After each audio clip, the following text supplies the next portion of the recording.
গল্পের শুরু হয় ব্রাইটবার্ন নামের একটা শান্ত শহরে। কাইল এবং টরি ব্রায়ান নামের দুই দম্পতি তাদের বাড়িতে বিশ্রাম নিচ্ছিল। হঠাৎ বাইরে থেকে এক অদ্ভুত গড়গড় শব্দ ভেসে আসতে থাকে। টরির কাছে বিষয়টা যেন অস্বাভাবিক মনে হয় এবং সে কান পেতে শোনার চেষ্টা করে। ঠিক তখনই একটা প্রচন্ড বিস্ফোরণের শব্দে পুরো বাড়ি কেঁপে ওঠে। কাইল ও টরি দ্রুত জানালার কাছে ছুটে যায় এবং দেখতে পায় তাদের বাড়ির পাশে জঙ্গলে অদ্ভুত লাল রঙের একটা তীব্র আলো জ্বলজ্বল করছে। কৌতূহল ও আতঙ্ক নিয়ে তারা দুজন সেই আলোর দিকে ছুটে যায়। জঙ্গলের ভেতর তারা যা দেখে তাতে তাদের চোখ কপালে উঠে যায়। একটা মহাকাশযান সেখানে বিধ্বস্ত হয়ে পড়ে আছে এবং তার ভেতরে রয়েছে ফুটফুটে এক সদ্য শিশু। কাইল ও শিশুর কোনো বাচ্চা নেই, তাই শিশুটিকে তারা নিজের বাড়িতে নিয়ে আসে। তাকে নিজেদের সন্তানের মতো বড় করার সিদ্ধান্ত নেয়। তারা আদর করে তার নাম রাখে ব্র্যান্ডন। কিন্তু তারা ঘুণাক্ষরেও বুঝতে পারেনি সেই রাতের পর থেকে তাদের জীবন চিরকালের জন্য পাল্টে গেছে। প্রায় 10 বছর পরের কথা। এক সকালে টরি ব্র্যান্ডনকে স্কুলে নিয়ে যাওয়ার জন্য ডাকতে তার রুমে যায়, কিন্তু দেখে রুম ফাঁকা। লুকোচুরি খেলা তাদের জন্য খুব পছন্দের ছিল, তাই টরি বুঝতে পারে ব্র্যান্ডন কোথাও লুকিয়ে আছে। সে তাকে ডাকার জন্য বিশেষ এক ধরনের শীষ বাজায়। কয়েক সেকেন্ড পরে দূর থেকে সেই শীষের প্রতিধ্বনি ভেসে আসে। শব্দের উৎস ধরে টরি তাদের গোলাঘর বা শস্যগারের সামনে পৌঁছে যায়। সে খুঁজতে শুরু করতেই ব্র্যান্ডন হাসি মুখে তার লুকানো জায়গা থেকে বেরিয়ে আসে। দুজনে একসাথে বাইরে আসতেই কাইল তাদের জন্য অপেক্ষা করছিল। কাইল ব্র্যান্ডনকে সতর্ক করে দেয় যে সে যেন গোলাঘরের ভেতরে বেশি না যায়, কারণ জায়গাটা পুরানো আর সেখানে যে কোনো ধরনের দুর্ঘটনা ঘটতে পারে। স্কুলের ক্লাসরুমে বিজ্ঞান শিক্ষিকা মৌমাছি এবং বলতা সম্পর্কে একটি প্রশ্ন করেন। ব্র্যান্ডন একবারে নিখুঁতভাবে উত্তর দিয়ে দেয়। সে জানায় মৌমাছিরা পরাগায়নের সাহায্যে, অন্যদিকে বলতারা অন্য পোকামাকড় শিকার করে বেঁচে থাকে। সে পিস্টিফার নামের এক বিশেষ প্রজাতির বলতার কথা উল্লেখ করে, যারা নিজেদের বাসা নিজেরা বানায় না, বরং অন্য প্রজাতির পাখির বা পোকামাকড়ের বাসায় নিজেদের ডিম পারে এবং তাদের বাচ্চা দিয়ে নিজেদের সন্তান লালন পালন করে। ব্র্যান্ডনের উত্তর সম্পূর্ণ সঠিক হলেও ক্লাসের অন্য বাচ্চাদের কাছে তার কথাগুলো খুব অদ্ভুত লাগে। রয়েস নামের একটি ছেলে তাকে নিয়ে মশকরা করতে শুরু করে এবং পুরো ক্লাস হাসিতে ফেটে পড়ে। শুধু কেটলিন নামের একটি মেয়ে তার দিকে তাকিয়ে হাসে এবং তাকে সাহস যোগায়। কেটলিনকে দেখে ব্র্যান্ডনও মুচকি হাসে। সেদিন রাতেই টরি তার রুমে পেইন্টিং এর কাজ করছিল। হঠাৎ তার চোখ পড়ে গোলাঘরের ভেতর থেকে সেই রহস্যময় লাল আলো আবার জ্বলজ্বল করছে। ঠিক একই সময় নিজের বিছানায় শুয়ে থাকা ব্র্যান্ডন অদ্ভুতভাবে কাঁপতে শুরু করে এবং যন্ত্রণায় ছটফট করতে থাকে। টরি কিছু শব্দ শুনতে পেলেও সে বুঝতে পারে না আসলে কি ঘটছে। কিছুক্ষণ পর ব্র্যান্ডন ঘরের মধ্যে থেকে দাঁড়ায় এবং নিঃশব্দে জানলা দিয়ে বাইরে বেরিয়ে যায়। হঠাৎ বাইরে ভারী কিছু পড়ার শব্দ শুনে টরি বেরিয়ে আসে। অন্ধকারে মনে হয় খুব দ্রুত গতিতে কেউ তার পাশ দিয়ে ছুটে গেল। বাড়ির পেছনে শুকানোর জন্য দেওয়া কাপড়ের ফাঁকে সে এক ঝলক ব্র্যান্ডনের পিঠ দেখতে পায়, কিন্তু চোখের পলকে সে অন্ধকারে মিলিয়ে যায়। টরি গোলাঘরের দিকে ছুটে যায়, যেখানে আবারও সেই লাল আলো জ্বলছে। ভিতরে ঢুকতে সে দেখে ব্র্যান্ডন মেঝেতে থাকা একটি ভারী গুপ্ত দরজার উপর দাঁড়িয়ে অদ্ভুত এক ভিন গ্রহের ভাষায় বিড়বিড় করে কি যেন বলছে।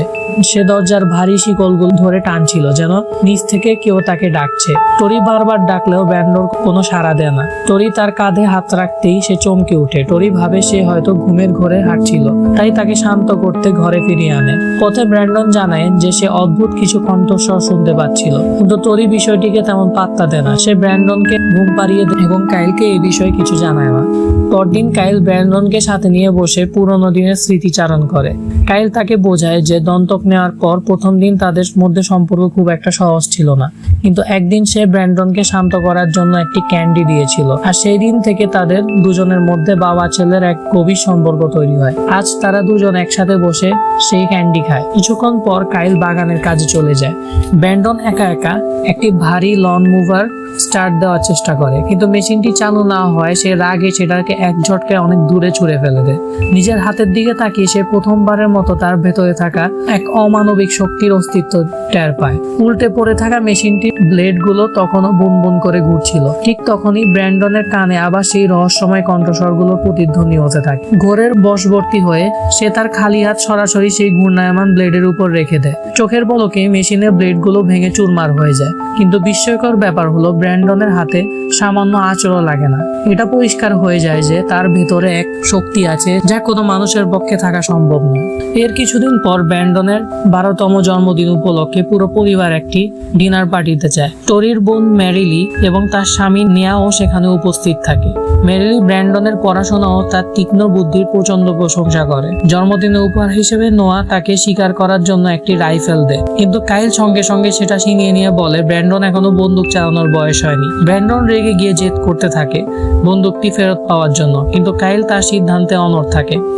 রাগে ফেটে পড়ে ব্র্যান্ডন সজোরে টেবিলের উপর একটি ঘুষি মারে। ঠিক সেই মুহূর্তে রেস্তোরাঁর সমস্ত আর্কেড গেমের স্ক্রিনগুলো অদ্ভুতভাবে কাঁপতে শুরু করে। পরিস্থিতি বেগতিক দেখে কাইল পার্টি শেষ করে বাড়ি ফেরার সিদ্ধান্ত নেয়। ব্র্যান্ডন কিছুতেই উঠতে রাজি না হয় কাইল জোর করে তার হাত ধরে টান দেয়। আবারও রেস্তোরাঁ স্ক্রিনগুলো ভয়ঙ্করভাবে কেঁপে ওঠে। শেষমেশ টরি তাকে বুঝিয়ে শান্ত করে এবং বাইরে নিয়ে আসে। যাবার সময় এরিকা নামের এক ওয়েট্রেস স্নিগ্ধ দৃষ্টিতে তাদের দিকে তাকিয়ে থাকে। বাড়িতে ফিরে কাইল ও টরি ছেলের এই অস্বাভাবিক আচরণ নিয়ে কথা বলে। টরি বোঝানোর চেষ্টা করে যে টিনেজ বয়সে এমন রাগ দেখানো স্বাভাবিক ব্যাপার। তারা নিজেরাও ছোটকালে খুব দুষ্টমি করত।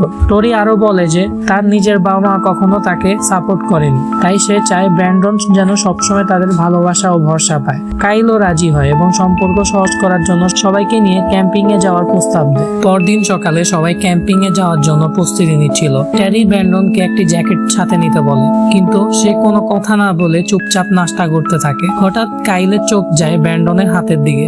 সে অবাক হয়ে দেখে ব্র্যান্ডন দাঁত দিয়ে লোহার কাঁটা চামচ চিবিয়ে খাচ্ছে। কাইল সঙ্গে সঙ্গে তার হাত থেকে কাঁটা চামচটি কেড়ে নেয়। ব্র্যান্ডন তাকিয়ে দেখে মজবুত লোহার ফর্কটি তার কামড়ে পুরোপুরি দুমড়ে মুচড়ে গেছে। পরে টরি তখন জ্যাকেট খোঁজার জন্য ব্র্যান্ডনের রুমে যায়। তখন সে বিছানার নিচে লুকানো কিছু কাগজ খুঁজে পায়। সে কাইলকে কাগজগুলো দেখালে তারা প্রথমে ভাবে হয়তো বয়সন্ধিকালের কারণে কোনো নারীদের ছবি টবি হবে, কিন্তু কাগজগুলো খুলতে তাদের রক্ত হিম হয়ে যায়। সেখানে মানুষের শরীরের অঙ্গ প্রত্যঙ্গের ভয়ঙ্কর এবং পৈশাচিক সব স্কেচ আঁকা ছিল। এবার তারা বুঝতে পারে পরিস্থিতি আসলে খুবই গুরুতর। কাইল ব্র্যান্ডনকে শিকারে নিয়ে যায় এবং পথে তাকে বড় হওয়া, সম্পর্ক ও ভালোবাসা নিয়ে বোঝানোর চেষ্টা করে। সে বলে বয়সন্ধিতে নতুন অনুভূতি জাগা, কিন্তু কারো কাছাকাছি আসা মানে শুধু শারীরিক সম্পর্ক নয়, বিশ্বাস ও ভালোবাসা। কিন্তু ব্র্যান্ডন কথাগুলো সম্পূর্ণ অন্য মানে বের করে। কাইল অবস্থা বেগতিক দেখে প্রসঙ্গ পাল্টে ফেলে। অন্যদিকে ক্যাটলিন তার রুমে ঘুমাচ্ছিল। হঠাৎ তার ল্যাপটপ থেকে নিজে নিজে বিকট শব্দে গান বাজতে শুরু করে, যা তাকে চমকে দেয়। পরদিন স্কুলে টরি ম্যারিলির সাথে ব্র্যান্ডনের মানসিক অবস্থা নিয়ে আলোচনা করে। ম্যারিলি তাকে আশ্বস্ত করে যে টিনেজারদের এমন আচরণ খুব স্বাভাবিক। সেদিন রাতে কাইল গোলাঘরের ভেতর থেকে মুরগিগুলোর ভয়ঙ্কর চিৎকারের শব্দ শুনতে পায়। শিয়াল বা বন্য প্রাণী ঢুকেছে ভেবে সে বন্দুক নিয়ে বাইরে যায়, কিন্তু ভিতরে ঢুকে সে যা দেখে তা বিশ্বাস করতে পারে না।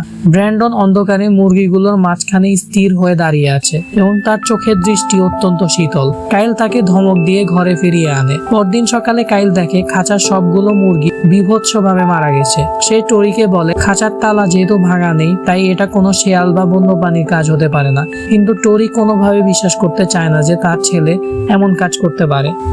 স্কুলে ফিজিক্যাল এডুকেশন ক্লাসে স্টার্ট এক্সারসাইজ চলছিল, যেখানে একজনকে পেছন দিকে হেলে পড়তে হয় এবং তার পেছনের জন তাকে ধরে ফেলে। ব্র্যান্ডনের পালার সময় ক্যাটলিন ইচ্ছাকৃতভাবে তাকে ধরতে অস্বীকার করে এবং ব্র্যান্ডন মাটিতে পড়ে যায়। সবাই তাকে নিয়ে হাসাহাসি করে।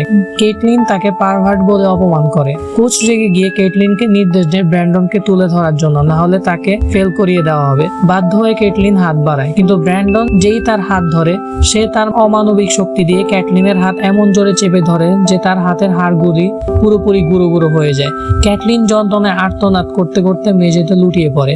এই ঘটনার পর কেটলিনের মা এরিকা, প্রিন্সিপাল এবং শেরিফের সাথে কাইল ও টরির এক জরুরি মিটিং হয়। এরিকা দাবি করে ব্র্যান্ডনকে জেলে পাঠাতে হবে, কিন্তু যখন সে শোনে ব্র্যান্ডনকে কেবল কয়েকদিনের জন্য সাসপেন্ড করা হবে এবং কাউন্সিলিং করা হবে, তখন সে ক্ষোভে ফেটে পড়ে। সে টরিকে অপমান করে বলে যে ব্র্যান্ডনের আসল মা নিশ্চয়ই কোনো সাইকোপ্যাথ বা মানসিক রোগী ছিল। টরি রেগে গিয়ে কড়া জবাব দেয়, আমি ব্র্যান্ডনের আসল মা। একটা বাচ্চার নামে এমন ভিত্তিহীন অপবাদ দেওয়া আপনার সাজে না। মিটিং শেষে বের হওয়ার সময় ব্র্যান্ডন এরিকার দিকে এক শীতল ও ভয়ঙ্কর দৃষ্টিতে তাকিয়ে থাকে।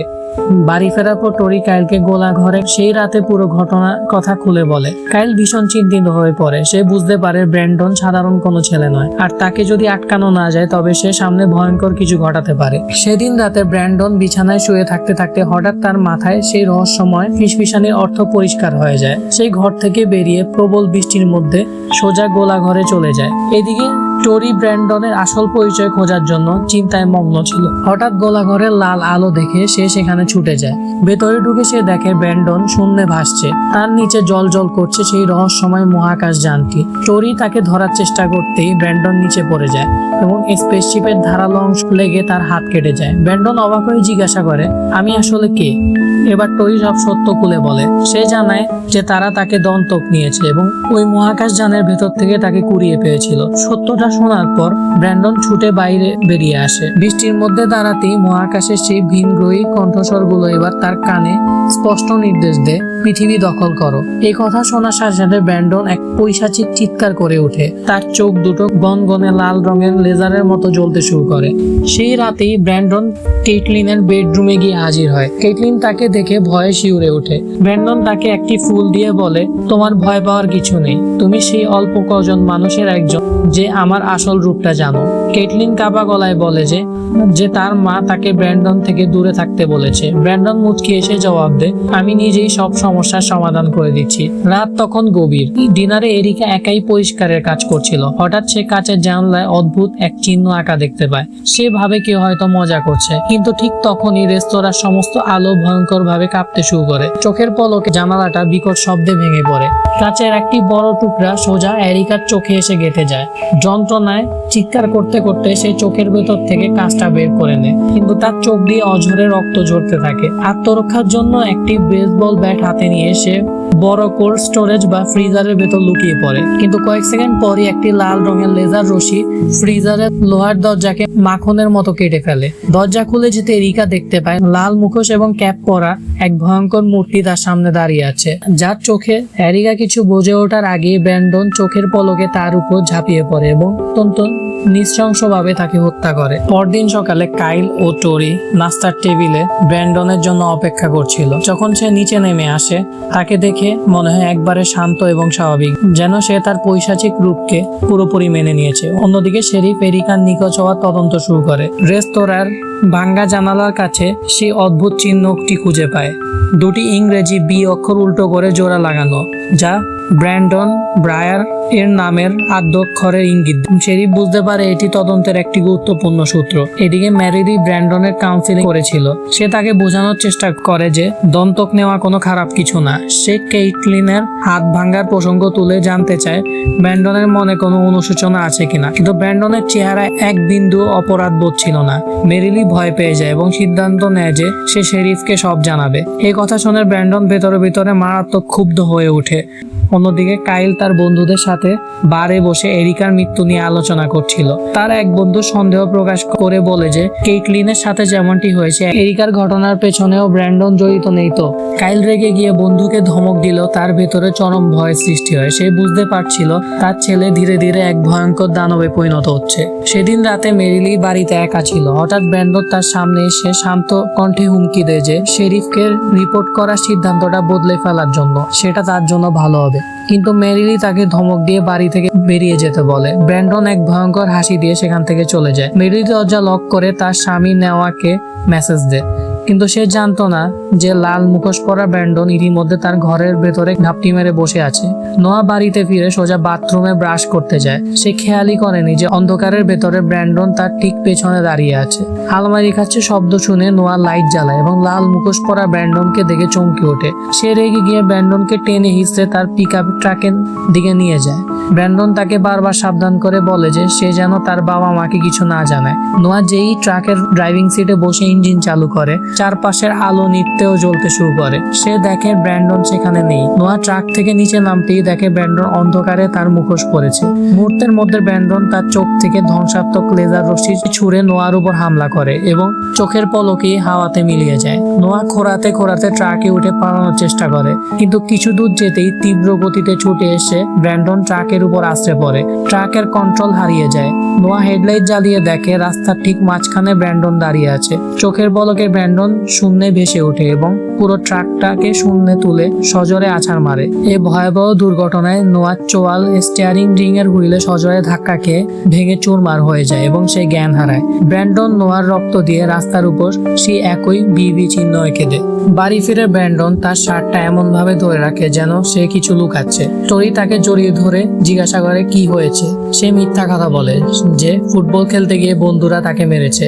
কাইল বুঝতে পারে ব্র্যান্ডন মিথ্যা বলছে। ব্র্যান্ডন বাথরুমে গোসল করতে গেলে কাইল তার রুমে তল্লাশি চালায় এবং রক্ত মাখা শার্টটি খুঁজে পায়। কাইল শার্টটি টেরিকে দেখিয়ে বলে যে ব্র্যান্ডনই সব খুনের পেছনে জড়িত, কিন্তু টরি অন্ধ মাতৃ স্নেহের কারণে চরম সত্যকে অস্বীকার করে এবং কাইলের সাথে তর্ক জুড়ে দেয়। কাইল হতাশ হয়ে বলে ব্র্যান্ডন আমাদের সন্তান নয়, ওটা একটি দানব। পরদিন কাইল ঠিক করে সে নিজেই এই সমস্যার সমাধান করবে। সে ব্র্যান্ডনকে নিয়ে জঙ্গলে শিকার করার নাম করে বেরিয়ে পড়ে। জঙ্গলে গহীনে পৌঁছানোর পর ব্র্যান্ডন অন্যদিকে তাকিয়ে থাকা অবস্থায় কাইল কাঁপা হাতে বন্দুক বের করে তার নিজের ছেলের মাথার পেছনে তাক করে। কাইলের চোখ দিয়ে জল গড়িয়ে পড়ে, কিন্তু সে ট্রিগার চেপে দেয়। গুলি সোজা ব্র্যান্ডনের মাথায় আঘাত করে, কিন্তু আশ্চর্যজনকভাবে ব্র্যান্ডনের কিছুই হয় না। সে ঘুরে দাঁড়ায়।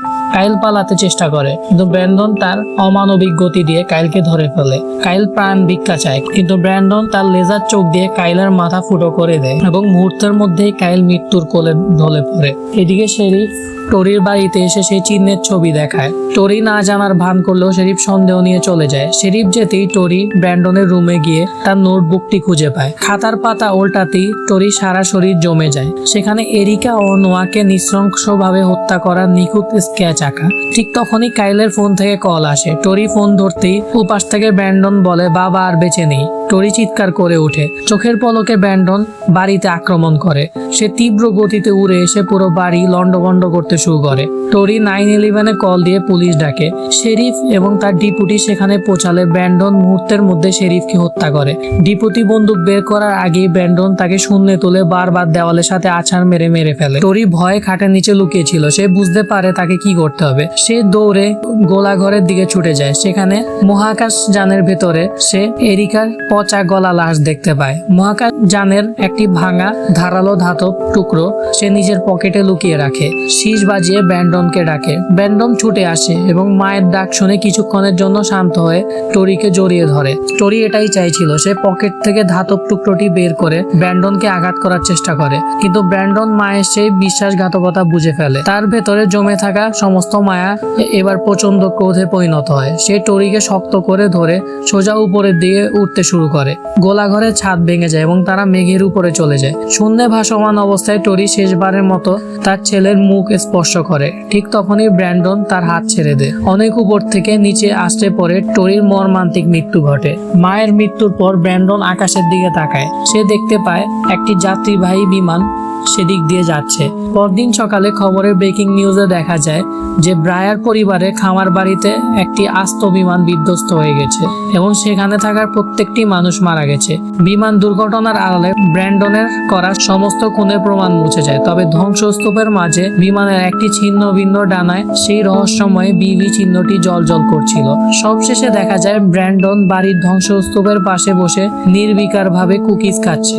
তার চোখে কোনো অনুশোচনা নেই। কিছুদিন পর টিভিতে খবর আসতে থাকে যে পৃথিবীর বিভিন্ন প্রান্তে রহস্যময় কোনো এক অতিমানবীয় শক্তি ব্যাপক ধ্বংসযজ্ঞ চালাচ্ছে। একটি ইউটিউব ভিডিওতে এক কনস্পিরেসি থিওরিস্ট আতঙ্কিত কণ্ঠে বিশ্ববাসীকে সতর্ক করে বলে আমাদের চারপাশে আরো অনেক দানব লুকিয়ে আছে যারা যে কোনো সময় পৃথিবীকে ধ্বংস করে দিতে পারে। সময় থাকতে প্রস্তুত হও। আর পৃথিবীর বুকে এক নতুন ও অপ্রতিরোধ্য দানবের রাজত্ব শুরু হওয়ার ইঙ্গিতের মাধ্যমে এই ভয়ঙ্কর রক্তহীন করা গল্পের সমাপ্তি ঘটে। ভিডিওটি ভালো লাগলে অবশ্যই চ্যানেলটি সাবস্ক্রাইব করে দিবেন। ধন্যবাদ।